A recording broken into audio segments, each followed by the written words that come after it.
Era una época en la que se escribía y la gente, sobre todo ilustrada o más o menos leída, escribía muchísimo más porque era la forma de contarse las historias, porque muchas veces no se veían o no se querían ver directamente, ¿no? Y de hecho, grandes obras de la época como las Afinidades selectivas o todas las demás, pues son, en el fondo son novelas de cartas que se van intercambiando. Pues será el misterio de eso que llaman los comunicólogos, esa mano que te va echando el tiempo cuando escribes o cuando haces una película.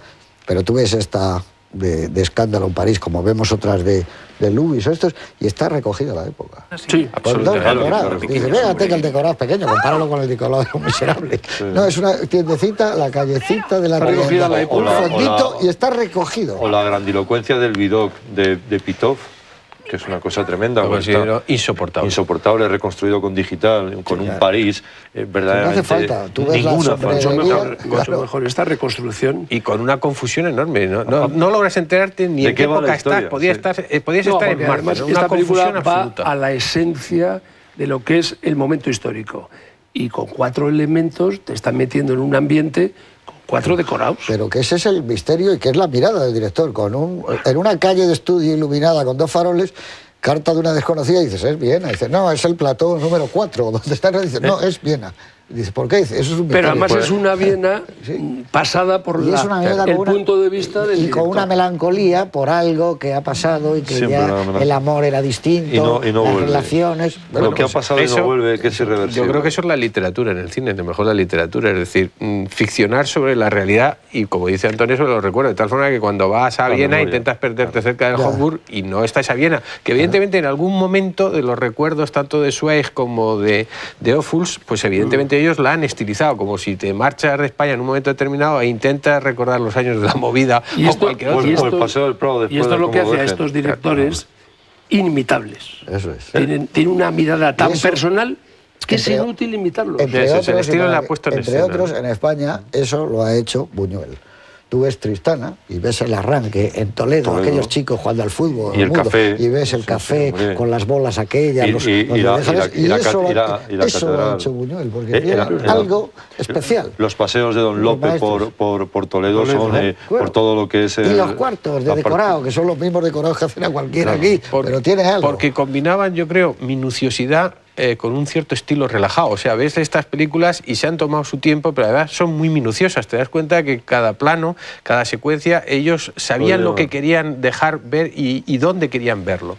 Mira, eso el propio Sir decía que no se pueden hacer películas sobre las cosas. Solo se pueden hacer películas con las cosas, con luz, flores, espejos, sangre y con todas las cosas fantásticas que hacen que la vida valga la pena ser vivida. Y eso se transmite en las películas, y sobre todo más en esta, que es, hombre, no es una comedia, pero que tiene ese tono un poco tragicómico y que le salva la ironía. No, y además la luz, eso que tú has dicho, es curioso porque las películas de ese, el operador no siempre es el mismo. Y sin embargo, la luz siempre tiene un toque personal de cómo él ve la luz en sus películas, bueno, en sus decorados. Claro, por eso es... y por eso es lo que se parece un poco a Max Ophuls, porque los decorados tienen un tono de iluminación muy parecido, que yo creo que procede del expresionismo, vamos, que procede del cine alemán. Cuando han hecho color lo han hecho maravillosamente, por ejemplo, tú ves el color de este... Douglas tiempo de amar, tiempo de morir. Escrito sobre el viento. Escrito sobre el viento del tratamiento de color. Pero ves también a Max Ophuls y ves Lola Montes. Y dices, madre mía, ¿cómo está el tratamiento? El color. Esa fue la única que hizo en color. Pero es impresionante. Pero ahí se ve lo que podía haber sido. Decías Escrito en el viento y esa melancolía, la pregunta que le hace Robert Stack a Rod Hudson, ¿no? Dice, ¿qué hacemos aquí, Mitch? Que esto es una pregunta existencial, ¿no? Es decir, que es una pregunta... Es de Beckett. De Beckett, es prácticamente... En mitad de esas películas, que son orgías de color, hace la adaptación de Pylon, de Faulkner, de Tarnished Angels, no sé, a Los Ángeles... Sin brillo. Sin brillo, o algo por el estilo. Y es un blanco y negro, curiosamente, como dice Antonio, de una sobriedad, pero a la vez de un expresionismo tremendo. O sea, todas las secuencias del carnaval, la rueda de una manera cuando rueda fuera en exteriores lo del avión, lo rueda documentalmente, pero con un documental que tiene algo especial. Y la ¿no? chica, la sensualidad que tiene Dorothy Malone cuando baja se ha tirado con paracaídas y el viento le sube por las piernas, por los muslos, esa braga blanca que lleva. Es impresionante como lo hace. La sensualidad en sí es asignatura aparte, porque la contraposición entre Dorothy Malone y Lauren Bacall en escrito sobre el viento tampoco hay que dejarlo atrás, ¿no? Aquí es muy curioso el tratamiento de lo que podría ser, dicho de la manera inglesa, los de arriba y los de abajo, ¿no?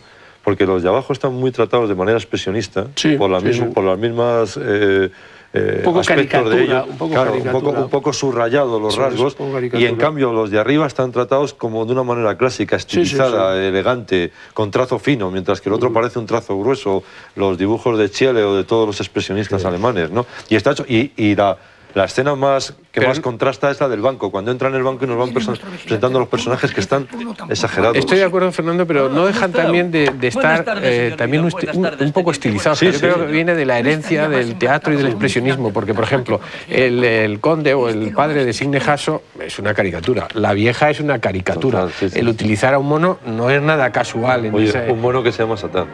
Un mono que se llama Satán. Sí, efectivamente, ¿no? Y sale incluso al final también la referencia, ¿no? Hay esos elementos. Y que es un mono que si se hubiese hecho ahora la película, uno pensaría que es un dibujo animado. Porque qué cosas hace ese mono más ¿Cómo anda por la habitación en la noche? Es increíble, ¿verdad? Y cómo se mete en la cama, cuando se mete en la cama, que ha visto todo. Claro, tú estás pensando, a este mono lo único que le falta es hablar. Claro, pero él está jugando con esa tensión que nosotros tenemos, que es un poco de suspense, ¿no? Que puede reconocerlo después. Claro, el mono podría decir ese, pero no puede decirlo. Y además monta un plano de los dos aterrorizados, que pudiera acabar con el mono, ¿sabes? Y Emil agarrados al joyero y diciendo, ¿qué va a pasar con el mono? Es que el mono es el que termina la película. Sí, claro, con el cartelito. No, pero es que ese mono, cuando hicieron aquella película que le dieron tanta importancia, porque era Rex Harrison que hablaba con los animales, Doctor Dolittle, salía un mono y eso. Es que este mono es mucho mejor, pero es que este mono es casi de ficción. La pena es que si al final de la película, como dice Antonio, dice, bueno, señores, esto se ha acabado, dice, pues normal, no tenemos ninguna duda. No, lo coge y lo pone. No, pues es que casi lo dice. Le falta decir, bueno, pues ya esto se ha acabado, se puede ir a su casa. Encantado, ¿no? No, a mí el mono me parece un invento. Además es un titi, o ¿cómo lo llaman este? Tití, de eso. Tití, o sea que no es un mono, es un simio, pero a mí lo que más me gusta es los andares. Bueno, insisto contigo, el plano ese como va andando en la oscuridad, camino que va andando silenciosamente para que no se le oiga. Es que parece un señor. Ríete tú del Actors Studio. Mucho mejor. Vamos. Mucho mejor. El Champions. Bueno, pero eso es que está entrenado, claro. Ay. No ha entrenado, está entrenado para la película. Imagínate lo que costaría ese plano. Eso pensaba lo que está muy entrenado, si no hubieran dicho. Imagínate que te dice, oye, es que no basta con que el mono vaya de un sitio a otro, que eso es fácil. Sigilosamente. Tiene que ir como va. Sigilosamente. Lo que debieron hacerle al pobre mono. Hay un asunto divertido para hacer algún día, que es todas las películas que hoy no se podrían rodar por esa payasada de lo políticamente correcto. ¿Por qué? Por ejemplo, a lo mejor hoy esta película no podríamos haber tenido ese personaje, el mono, si al mono se le obligaba a determinado comportamiento para aprender, porque habrían denunciado no sé qué. Hay otras películas en las que a lo mejor un niño está bebiendo vino porque se le daba vino y tal, que tampoco se podrían rodar porque tendrías una denuncia porque un niño no puede beber vino.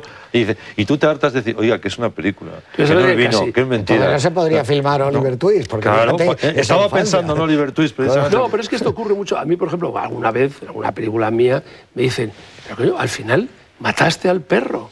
Digo, no maté al perro ni al protagonista, que también muere. Tampoco lo he matado. Digo, es que la gente se cree que...